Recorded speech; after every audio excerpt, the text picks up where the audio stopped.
What's going on, guys? Coach MANdler here, Team Swole Patrol. Today, we're going to talk about everything you need to know about the front squat. Okay, let's first address the key differences between the back squat and the front squat, as well as what benefits doing front squats in your program is going to bring to a greater extent than focusing primarily on simply doing back squats. All right, first off, the back squat is an axial loaded lift that is going to focus on more muscle recruitment in the posterior chain. So it's obviously going to be glutes and hamstrings more so than the front squat, which is anterior loaded lift that focuses more on the anterior chain, the quads. That's why you see a lot of Olympic lifters that have far bigger quads than, say, power lifters, which are more ass and hamstring dominant. Now, as far as key performance gains that you can get more so from the front squat than the back squat, they're pretty much similar. They're both going to increase power output for any triple extension based event like jumping or sprinting. But here's one key difference if you're involved in sports that might make front squats more attractive to you. In a sprint, say you're starting out of the gate, all right, there's two phases. There is the starting phase, and then there's the acceleration phase. Acceleration phase is going to be far more posterior chain dominant, whereas the starting phase, where you're jumping out of the blocks, far more anterior chain dominant, which is why running out of the gates, starting off, exploding out, is going to be far more beneficial for you to improve the strength and explosiveness that you can build with doing front squats. And speaking of strength and explosiveness, we're the type of meatheads that give a damn how we perform. We want to go into the gym and automatically own the place. We want to be the strongest bastard in there. So of course, even if you don't go into the gym with the intentions of having a heavier front squat and care far more about your performance in the back squat and the deadlift, here's what's great. I am a believer in the conjugate method. And the conjugate method states that improving, say, the front squat will also have a strong carryover into the improvement of your back squat and deadlift alike. So even if you don't like front squats, you don't like the fact that it feels like it's choking your ass out while breaking your damn wrist, hey, plug them in for the simple fact that it's going to help you build a bigger bar bending deadlift and back squat.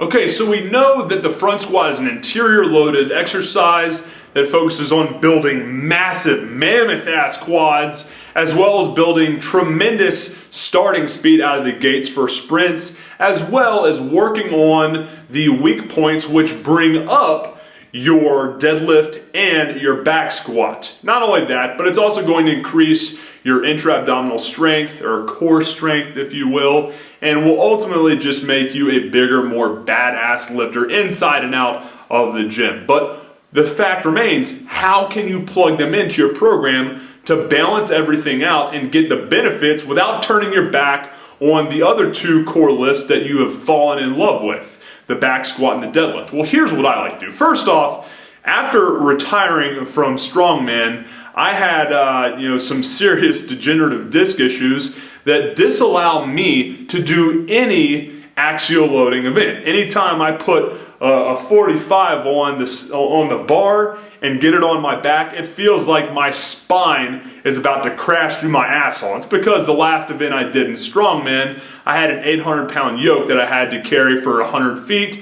Didn't really agree with my back. That said, here's what I tell all of my clients to do in order to work in front squats with your squat routine that you typically do, which is typically going to be, I'm assuming, a back squat.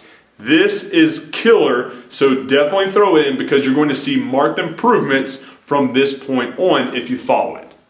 Now, as I mentioned before, I am a huge believer in conjugate methodology. As a matter of fact, I think Louis Simmons and his West Side method of training is the absolute word of God in meathead heavy lifting circles. And Louis Simmons himself is absolute meathead Jesus. All right, if you haven't checked him out, read up on his methodologies. They work. They will get you devastatingly strong, explosive, and even jacked all at the same time. He's the shit. Read up on him.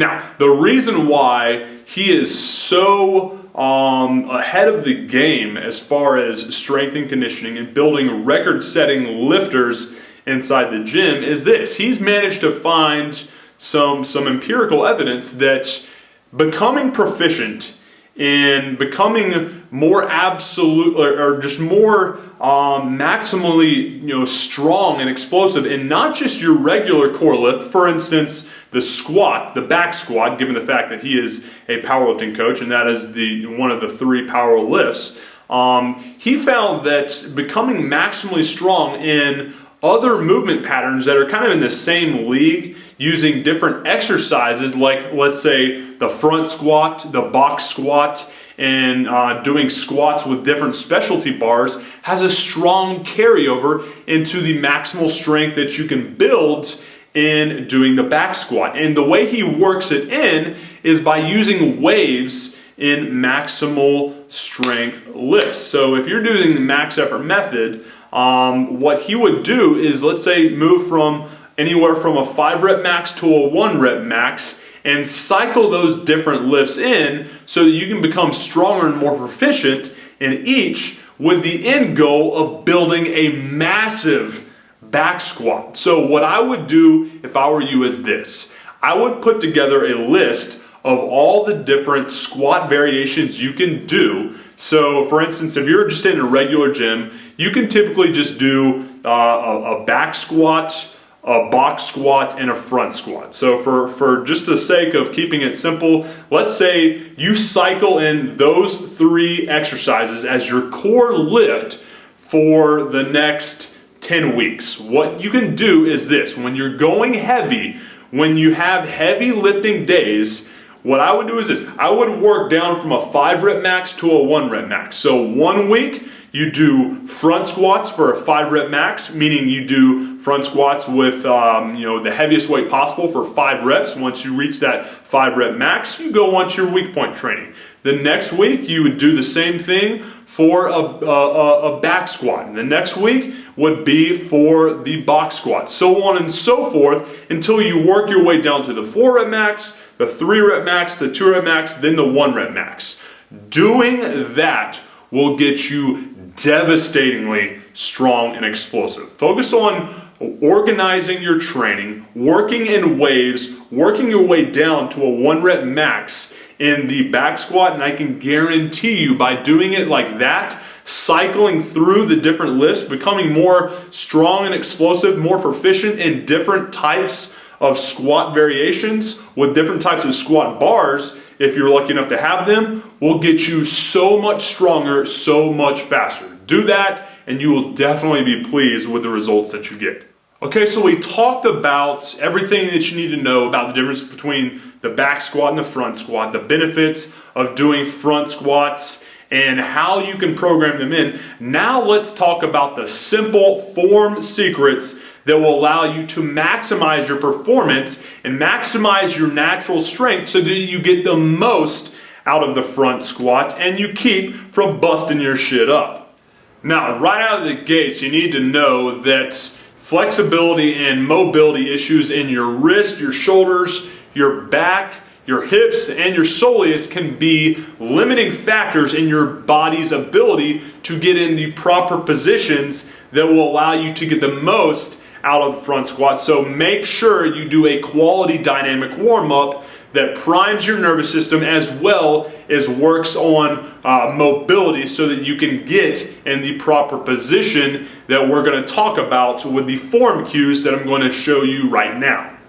All right, let's first talk about hand and bar placement. I call it hand placement because it's not really going to be a grip because you're not gripping the bar. It's actually going to be laying right in between the palms in the beginning of where your fingers start, and you're going to have the bar laying right across your clavicles, forming a nice little rack. All right, that's why they call it the rack position. And what I like to do is this. I like to be at arm's length, having my hands a little past shoulder width, and then having the bar laying right in here, all right, right in there. What I'll do is I will poke my elbows through, get it nice and tight, tucked in to where it's literally kind of right laying across my clavicles and kind of, starting to choke me out a little bit. It's going to be uncomfortable, but it's a front squat. It's what it is.